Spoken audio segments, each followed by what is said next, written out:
They killed him because he cared too much. He hurt no one but himself, and no doubt his dedication had driven him past the point of socially acceptable behavior.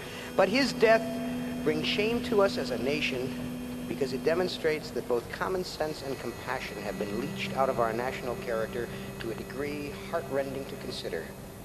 We are, finally, no better than Richard Nixon, who went to the windows of the White House, saw hundreds of thousands massed in the streets to protest, snickered, and went back to watch the Super Bowl.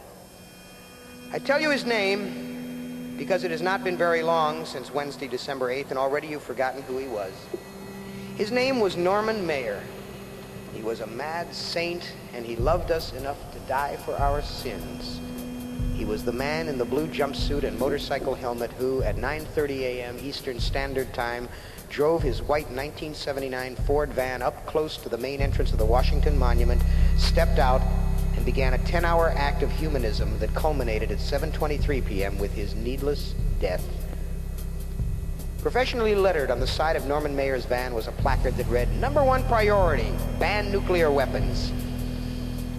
He drove past the Park Service Rangers a little more than 2 weeks before Christmas, the time of celebration of the birth of the Prince of Peace, and he handed one of them who had come running a manila envelope on the outside of which was written his determination to speak only to a reporter. He told the ranger he had 1,000 pounds of TNT in the van, and if we didn't begin a national dialogue on the threat of nuclear weapons, he would reduce the 555-foot-high obelisk to, quote, a pile of rocks. He held in his gloved hands what the saturation TV coverage kept referring to as an ominous black control box. It was, in fact, a harmless joystick mechanism used to fly model airplanes. Anyone looking at TV could see that was precisely what it was. There was no radio gear in his knapsack. There was not, as any fool with common sense knew, from 9:30 a.m. on, even one stick of TNT in that van. Nor, as simple logic would have shown, was there ever a moment's danger from, quote, the menacing terrorist who held the monument hostage. Everything he did, from the moment he pulled up to the obelisk till the moment he lay handcuffed to the steering wheel of his van, shot 4 times and dying from a bullet wound in the head, was the action of a compassionate man who understood just how bloody we have become, and who gave his life to prove the point. At 7 a.m. Los Angeles time on that Wednesday morning, after having written all night and being unable to sleep, I was tuned to Ted Turner's cable news network as the first live on-site pictures of the emergency broke in on regular telecasting. I saw the van tight to the main entrance of the monument. I listened to the explanation of what had happened, was happening, and the first thought that came to me was, immediately, it's a bluff. He hasn't got any dynamite in that truck. I knew it! Common sense dictated the conclusion. It didn't take a Sherlock Holmes and deductive logic to know the truth. Everything the man in the black helmet did led one's reason to the conclusion. It was a bluff. He just wanted to be heard. Within an hour of the start of the siege, the police at FBI knew who he was. They knew he was an old man, 66, and poor, and deeply committed to the banishment of nuclear weapons. They knew he was no international terrorist, no crazed killer, just a wild old man trying to make a point. More important, and they never told us this on television, they knew that a half-ton of TNT would barely scratch the surface of the monument. But property is more important than human life. He demanded nothing for himself, no ransom, no great sum of money, no fast plane to take him out of the country, no release of Red Brigade assassins.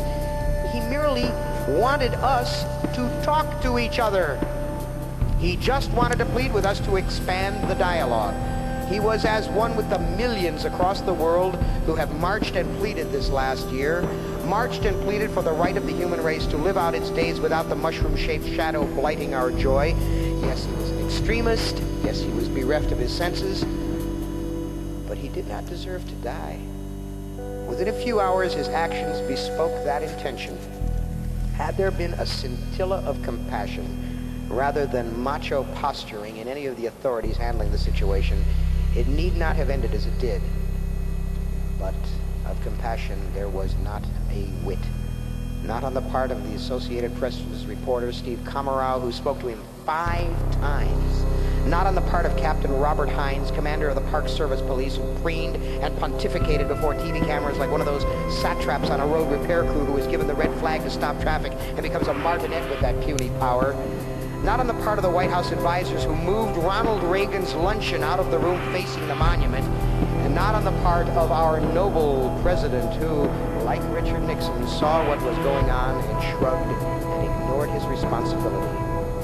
And when, shortly after 7 o'clock that night, Norman Maier came to his senses and was terribly frightened by his own boldness and tried to flee, to return to the anonymity from which he had emerged, they blew him away. When the first FBI special agent reached the van, the old man was lying there mumbling, "They shot me in the head. No one has protested the violence. He deserved it. He was a threat. He was a terrorist. We can't bargain with terrorists. We couldn't take a chance he'd be driving around Washington in a van full of TNT." That's the standard explanation for his death. But common sense would have informed the conclusion that there was no threat, that there was no TNT. Common sense and a dollop of human compassion would have softened that killing posture. Had he been a man with death in his heart, friends, he would not have walked into the monument at 9:30 and told all the tourists, "Please leave quietly." He would have held them as hostages. He would have kept those 7 people trapped at the top of the obelisk. He would have threatened the SWAT teams with instant explosion of the mythical TNT if those 7 people tried to walk down the 555-foot structure. But he didn't. He asked that they be escorted from the monument by Park Service rangers, and some of them even nodded to him as they passed him. I saw it. He nodded back. I saw it. It was on the news. Did the police and the FBI even seek the advice of a good psychologist?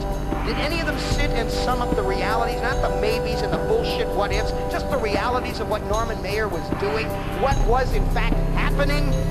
Nowhere in the reports do we hear of such action being taken. Just the gunslinging bravado of the OK Corral, the good old American tradition that hewed an empire out of the horizon, ending in the hail of rifle fire that killed old, crazily committed Norman Maier.